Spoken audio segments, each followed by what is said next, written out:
Welcome to Study Loop. This is kind of I think, kind of a fun problem. Um, it's kind of explains some things I think kind of well. So what we have here is we got this bowl, and I'm assuming it's circular. It doesn't really need to be circular, but anyway, I'm assuming that it's roughly a circular bowl. And we have one side of it is rough, so we have rolling without slipping. And the other side of it is smooth, so we have rolling with slipping. And what the difference is that when you roll with slip, when you roll without slip, the velocity of the center of mass is related. The velocity, the translational velocity, and the angular velocity are related. When you're rolling with slipping, they're not related. They're independent of one another, because you could have something just spinning but not translating, or translating but not spinning, if it's a smooth surface. So they ask us, in this case here, how far up does this, if it starts off at a height h, how far up does it go over on the other side? Well, this is a marble, so the mass moment is 2/5 mr squared. So I'm going to say this is the gravitational reference down here. So initial energy at state 1 is mgh. At state 2, there's no potential energy, gravitational potential, and we just have kinetic energy, which is translational and rotational.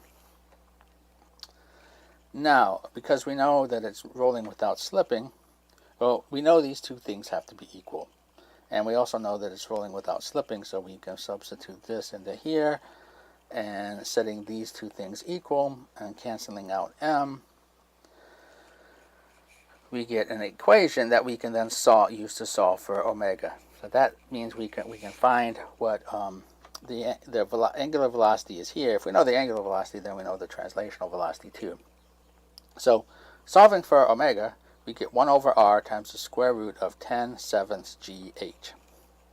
So does that make some sense? Yeah, because the higher you start, the faster it's going to be rolling down here, which makes sense.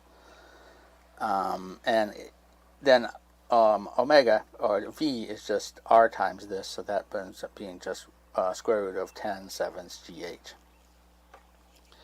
If it were just a particle, if it didn't have any rotational kinetic energy, then this would be 2.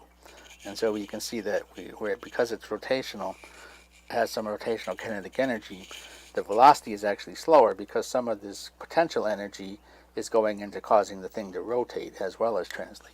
So if it was just smooth and slipping over here, it would be going faster down here. Now, when it comes up on this side, we have to say, well, what's going to happen here? It's rolling here.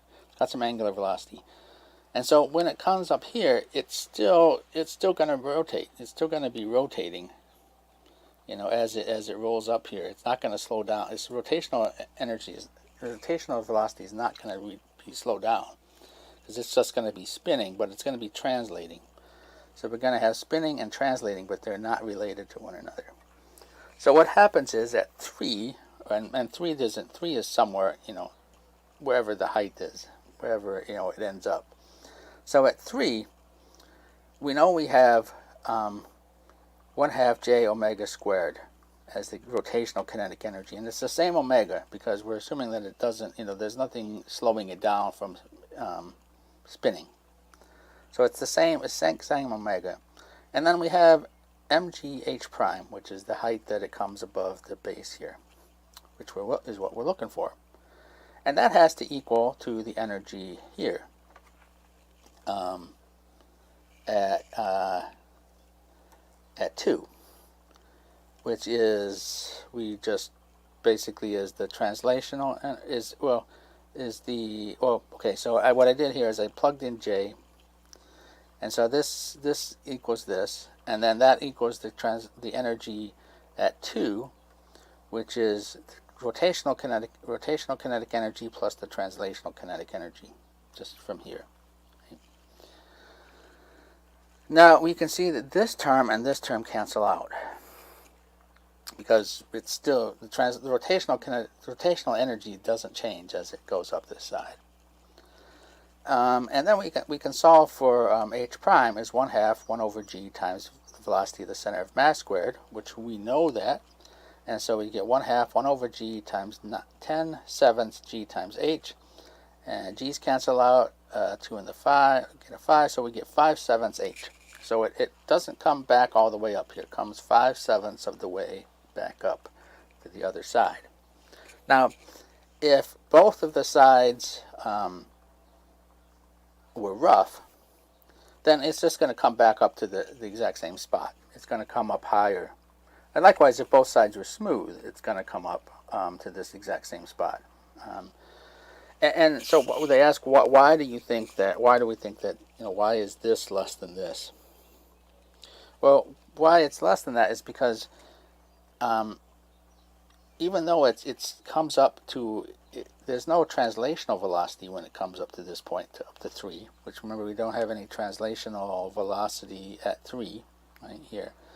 It's still rotating, so we built up some energy coming down here, some kinetic energy, but we didn't extract it all and going back up. We only extracted the kinetic part of it, and so we extracted less of it, causing it to rise up. But it's still spinning. It still has the same amount of energy, but it's spinning over here. So we would expect it not to rise up as high, because some of the energy that it had, that we gained as we came down here, some of the kinetic energy that was gained was not all lost in coming back up. Only the translational part was lost. So we'd expect it doesn't go up as high, because some of the energy is still in that this marble is spinning.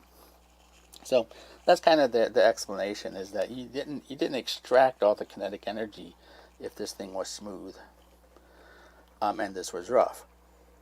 If they were both smooth, then again we'd have the same issue. We'd have it come up to the exact same side, because there's just no rotation period at all.